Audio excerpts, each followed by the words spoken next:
The number of gig workers murdered on the job hits highest level since 2017, the report says.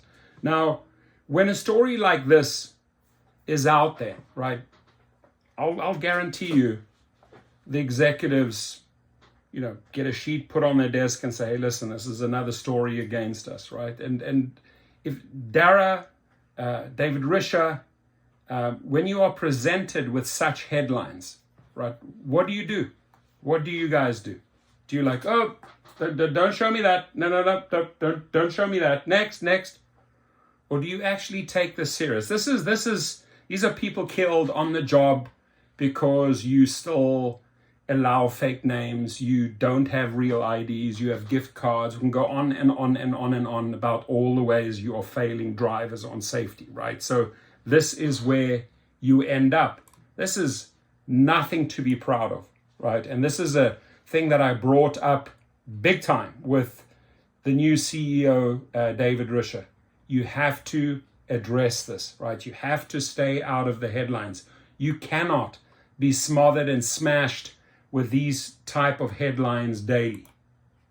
So let's see what they have to say here.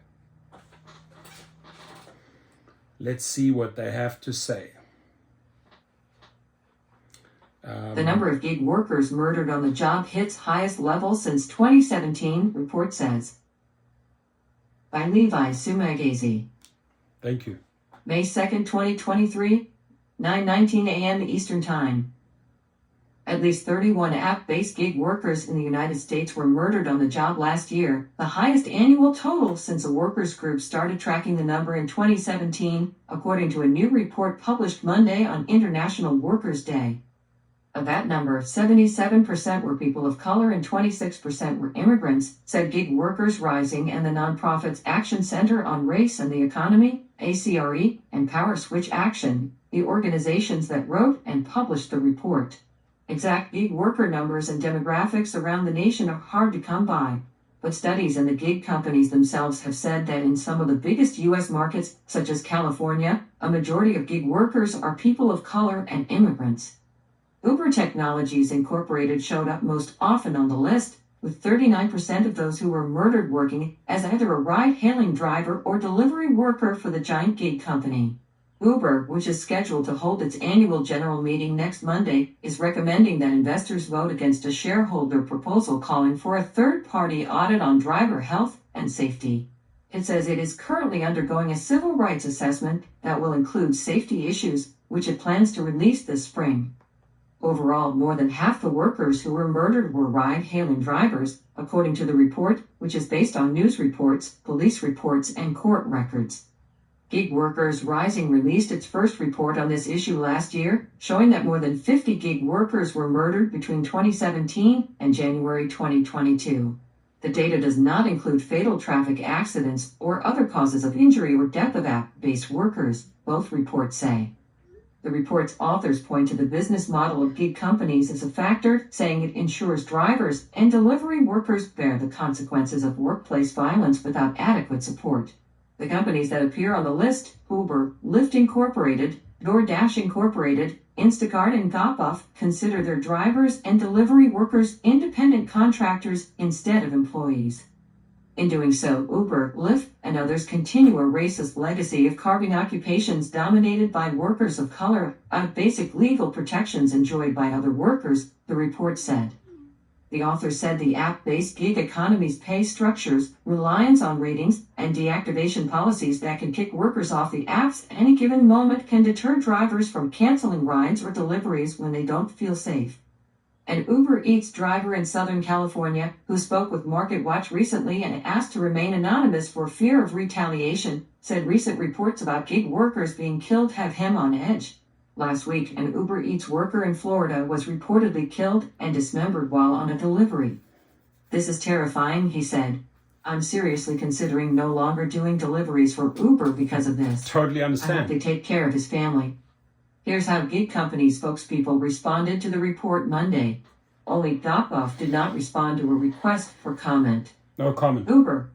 The report's authors said they were unsure about which platform one driver on the list, Milton Pilicella Iora, was driving for, so they relied on the police report, Uber denies that the driver was connected to its platform. Another name was from the report Gig Workers Rising published last year, a company spokesperson added. The report's author Don't take said any Michael Wallace responsibility. was not on the previous Zero. list and was listed under in memoriam, but not counted in the data for the findings of this year's report. The spokesperson pointed to the two safety reports Uber has released for the 2017 to 2018 and 2019 to 2020 periods, saying that 0.0002% of trips had a report of a critical safety incident.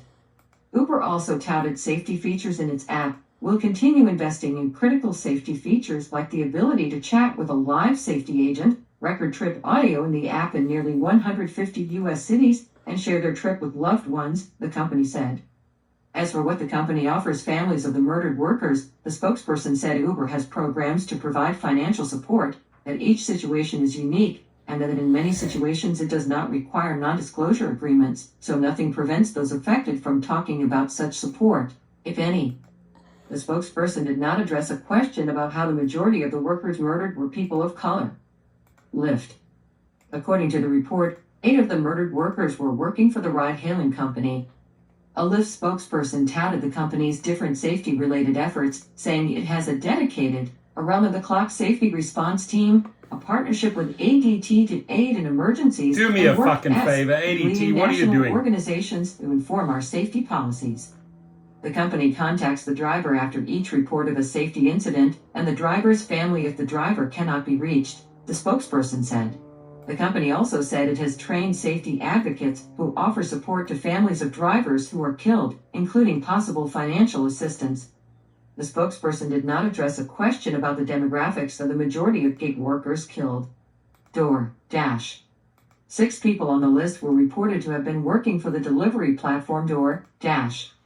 A spokesperson said more than 99.99% of deliveries on DoorDash are completed with no safety incidents and touted the 11 safety features and initiatives the company has launched since November, including Safe Dash Check-in to give Dashers greater peace of mind while dashing, real-time safety alerts to help keep Dashers out of harm's way, and an in-app feature to make it easier to report rare safety incidents if they occur.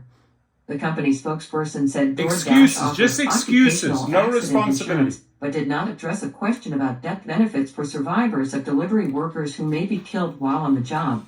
He also did not address a question about the majority of gig workers killed being people of color.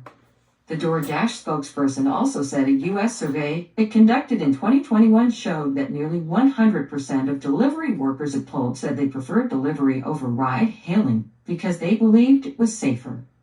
Instacart. One name on the report's list was Justin Crumbaugh, a delivery worker for the grocery delivery platform Instacart, who died in Washington state. An Instacart spokesperson said the company is offering support and resources to Crumbaugh's family, though she would not share details, citing concern for the family's privacy.